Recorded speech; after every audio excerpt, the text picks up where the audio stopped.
बिस्मिल्लाहिर्रहमानिर्रहीम। अस्सलाम वालेकुम नाज़रीन, मैं जवाद यूसुफ हूं और आप सबको अपने ऑफिशियल चैनल में खुशामदीद कहता हूं। नाज़रीन, कश्मीर पाकिस्तान का बनता हुआ दिखाई दे रहा है और अब इंडियन आर्मी चीफ ने इस बात का एतराफ कर लिया है। भारत के अंदर एक ही खौफ है, एक ही परेशानी है और वो परेशानी का आलम यह है कि बोर्ड ऑफ पीस का मेंबर बनने के बाद अब कश्मीर हमारे हाथों से जाता हुआ दिखाई दे रहा है। एक एक तरफ भारत की ये खदशात है तो दूसरी तरफ कश्मीर के अंदर ही फ्रीडम फाइटर्स ने तयापांचा फेर दिया है। 48 घंटों के दौरान दूसरा बड़ा हमला है ये भारतीय फोर्सेस के ऊपर और कश्मीर के हर जिले के अंदर इस वक्त कश्मीर बनेगा पाकिस्तान की आवाजें सुनाई दे रही है। पाकिस्तान, तुर्किया मिलकर बोर्ड ऑफ पीस का जब साइन हो रहा था तो उस दौरान कुछ गेस्चर्स ऐसे देते हैं जिससे पूरी दुनिया के अंदर आग लग चुकी है। पाकिस्तान और तुर्किया ने क्या ऐसी तैयारी की है, क्या ऐसी प्लानिंग की है? Field marshal general Syed Asim Munir, Türkiye के वजीर खारजा हाकान फिदान और पाकिस्तान के वजीर खारजा इसहाक डार और नायब वजीर आजम जो है ये वहां पर ऐसी क्या बात करते हैं, ऐसी क्या गॉसिप करते हैं जिससे पूरी दुनिया के अंदर स्पेसिफिकली भारत के अंदर जो है इस वक्त आग लग चुकी है और दिल्ली में कयामत बर्पा हो चुकी है। उस पर भी बात करेंगे और गजा के हवाले से क्या आगे प्लानिंग की जा रही है। इसराइल ने इस वक्त मल्टी फ्रंट वॉर की तैयारी शुरू कर दी है। उर्दन के अंदर बेसिस को तैयार किया जा रहा है और ईरान के ऊपर कौन कौन से ऑप्शंस हमले के लिए इस्तेमाल किए जा सकते हैं, ये तमाम तर खबरें जो हैं ये मंजरेआम पर आ चुकी है। इस पर बात करेंगे। सबसे पहले नाज़रीन बात करते हैं बोर्ड ऑफ पीस के दौरान उस मीटिंग की, उस गॉसिप की, उस सरगोशियों की जिसकी वजह से भारत में बड़ी एक खौफ और टेंशन की अलामत पाई जा रही है, जिसकी वजह से भारत के army chief general Upendra Dwivedi इस बात का एतराफ कर रहे हैं कि हमें बोर्ड ऑफ पीस का मेंबर जो पाकिस्तान बनाया गया, पाकिस्तान को बनाया गया, पाकिस्तान को उसमें शामिल किया गया, ये बिल्कुल भी नाकाबिल कबूल है। द रीजन बिहाइंड दैट, उन्होंने कहा कि कश्मीर अगला मरहला होगा, कश्मीर को हमसे अलग किया जा सकता है, कश्मीर हमसे छीना जा सकता है। और नाज़रीन हम आपको बताते चले कि पिछले 3-4 साल से जिस तरीके से कश्मीर की आवाज बुलंद की जा रही है, जिस तरीके से कश्मीर की आजादी के लिए इस वक्त नारे बुलंद किए जा रहे हैं, तो भारत को एक ही मसला है कि भारत के हाथों से कश्मीर ये चला ना जाए, जबकि कश्मीर कभी भारत के हाथों में था ही नहीं। भारत ने रियासती जबर किया, वहां पर भारत ने अपने जो ताकत था उसका बेदरीग इस्तेमाल किया, नाजायज इस्तेमाल किया और बुनियादी इंसानी हुकूक की खिलाफ वर्जी की। लेकिन अब भारत के army chief general Upendra Dwivedi इस बात का एतराफ कर रहे हैं कि बोर्ड ऑफ पीस के अंदर पाकिस्तान की जो शमूलियत है, एक तो हम उसको कंडेम करते हैं और गजा के अंदर अमन की सूरत हाल को बरकरार रखने के बाद अब अगला जो इनका फैसला होगा, अगला जो इनका मरहला होगा, अगला जो इनका कदम होगा वो कश्मीर की जानिब होगा। एक जानिब ये उनके अंदर खदशात पाए जाने तो दूसरी जानिब 48 घंटों के दौरान दूसरा बड़ा हमला कर दिया गया कश्मीर के अंदर जो फ्रीडम फाइटर्स मौजूद हैं उनकी जानिब से भारतीय फोर्सेस पर भारत की पेट्रोलिंग यूनिट्स को निशाना बनाया जा रहा है। भारत के अंदर रेजिस्टेंस की अगर बात की जाए तो 7 सिस्टर स्टेट्स हैं जो चिकन नेक है भारत की, वहां पर हमने देखा कि किस तरीके से रेजिस्टेंस हो रही है। कश्मीर के अंदर हमने देखा कि किस तरीके से रेजिस्टेंस हो रही है। जयपुर के अंदर हमला किया जाता है, कछवाड़ा के अंदर हमला किया जाता है और अब दोदा में 10 फौजियों को टर्मिनेट कर दिया गया, मार दिया गया, उनकी जान ले ली गई है। किसकी जानिब से?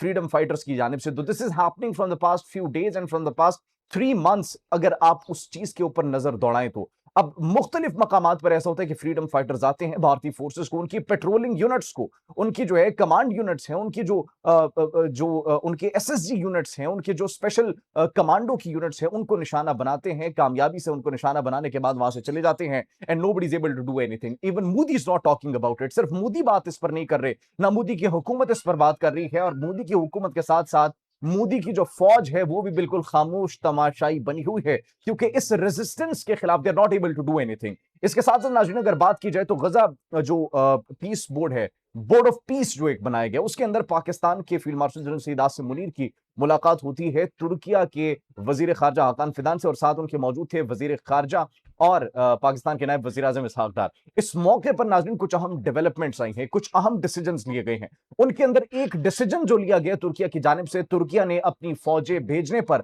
आमादगी का इजहार कर दिया। मतलब नेतन्याहू और इजराइल जिस बात से सबसे ज्यादा खौफजदा थे, जिस बात से सबसे ज्यादा डर रहे थे, जिस बात के ऊपर सबसे ज्यादा रेजिस्टेंस कर रहे थे, जिस बात के ऊपर अमेरिकी सदर डोनाल्ड ट्रंप से उनका एक क्लैश दिखाई दे रहा था और अमेरिकी सदर डोनाल्ड ट्रंप की जिस बात को उन्होंने बैक करने से इनकार कर दिया था कि अमेरिका के सदर की हम इस बात को डिनाई करते हैं, हम नहीं मानते। अब नाज़रीन हम देख रहे हैं कि वो हमें सिचुएशन होती हुई दिखाई दे रही है। तुर्किया ने अपनी फौजें भेजने पर आमादगी का इजहार कर दिया, पाकिस्तान ने आमादगी का इजहार कर दिया और पाकिस्तान और तुर्किया ने मिलकर यह कदम लिया। It mean they are planning something big, it mean there is something going on between Pakistan and Türkiye.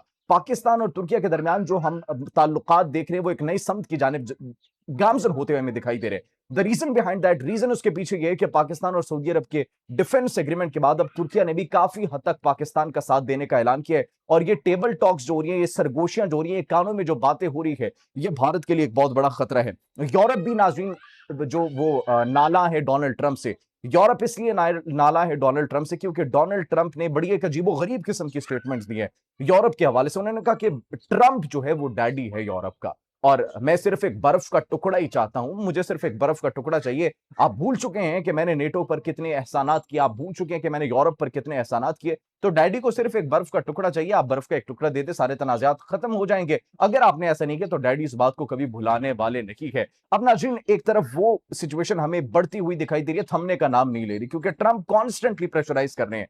Iran के हवाले से कुछ मेजर डेवलपमेंट्स आई है, लेकिन उससे पहले हम आपको यह बताते चले कि अब शाम से अमेरिका ने अपनी तमाम तर फोर्सेस का इनखला कर दिया और अब उर्दन से हमला बाकायदा तौर पर लॉन्च किया जाएगा। उर्दन की एयर स्पेस को, उर्दन की सरजमीन को इस्तेमाल किया जाएगा, और उर्दन की जो सल्ती बेस है वहां पर हमें डेवलपमेंट्स होती हुई दिखाई दे रही है, मूवमेंट्स होती हुई दिखाई दे रही हैं। अगर मुस्तकबिल में ईरान पर हमला किया जाता है, there is a clash between US and Iran, तो फिर उर्दन की सरजमीन को इस्तेमाल किया जाएगा। वहां पर तैयारों को जो है पहुंचा दिया गया, अमरीकी तैयारों को वहां पर पहुंचा दिया गया, अमरीकी जो वहां पर मिलिट्री है उनको पहुंचा दिया गया। नकलो हरकत इस वक्त बड़े पैमाने पर हम देख रहे हैं कि वो हो रही है। सिर्फ ये नहीं नाज़रीन, बल्कि ईरान की कशीदगी के हवाले से और ईरान की जंग के हवाले से जो डेवलपमेंट्स हमें मौसूल हो रही है, ईरान के हवाले से कुछ 2-3 ऑप्शन इस वक्त मौजूद है डोनाल्ड ट्रंप के पास कि what they will be planning for Iran. सबसे पहले तो ईरान पर एक फुल स्केल अटैक लॉन्च कर दिया जाएगा, हमला कर दिया जाएगा। उसके बाद ईरान के supreme leader Ayatollah Ali Khamenei को या तो कब्जे में ले लिया जाएगा और फिर उसको मार दिया जाएगा। हर सूरत में ईरान रेजिस्टेंस के लिए मुकम्मल तौर पर तैयार है। अभी बज़ाहिर अगर देखा जाए ट्रंप की स्टेटमेंट, वो हम आपको बताते हैं, लेकिन उससे पहले बताएं ईरानी पासदाराने इनकलाब जो है उनके कमांडर की एक स्टेटमेंट मंजर आम पर आई है, और वो स्टेटमेंट में क्या कह रहे हैं, वो ये कह रहे हैं कि ईरान के ऊपर अगर मामूली सा भी हमला किया गया तो हम मुकम्मल तौर पर तैयार है। तल अवीव हमारे निशाने पर है, वॉशिंगटन हमारे निशाने पर है। उन्होंने रेजिस्टेंस की कॉल दे दी है, उन्होंने अपनी प्रॉक्सीज को सपोर्ट करने की कॉल दे दी है, और उन्होंने डोनाल्ड ट्रंप की कॉल को मुकम्मल तौर पर जो है वो मुस्तरद कर दिया है। अब या तो वेनेजुएला टाइप का ऑपरेशन हमने आपको बताया किया जाएगा, अब ये पॉसिबल नहीं है क्योंकि ईरानी supreme leader Ayatollah Ali Khamenei, nobody knows where he is, वो इस वक्त कहां पर मौजूद है। और उन्होंने अपने, अगर उनको कुछ होता भी है तो उन्होंने अपने नीचे जो 3 मेन अहम टीयर्स हैं उनको बाकायदा तौर पर प्रिपेयर करके रखा है कि मेरे बाद ये होगा, मेरे बाद अगर वो नहीं होता तो वो होगा। तो उन्होंने अपनी तैयारी मुकम्मल कर ली है। ईरान की रेजिस्टेंस की बात की जाए तो ईरान ने अपनी मिलिट्री इक्विपमेंट सब कुछ तैयार कर लिए हैं। चाइना और रूस के साथ उनके जो ताल्लुकात है, आईसीबीएम उनके पास आ चुका है। तो अब इसराइल जो है वो ट्रबल में हमें दिखाई दे रहा है क्योंकि इसराइल के पास अब कोई ऑप्शन नहीं है। इसलिए इसराइल ने भी मल्टी फ्रंट वॉर की तैयारियां मुकम्मल तौर पर क्या कर ली है, वो शुरू कर ली है।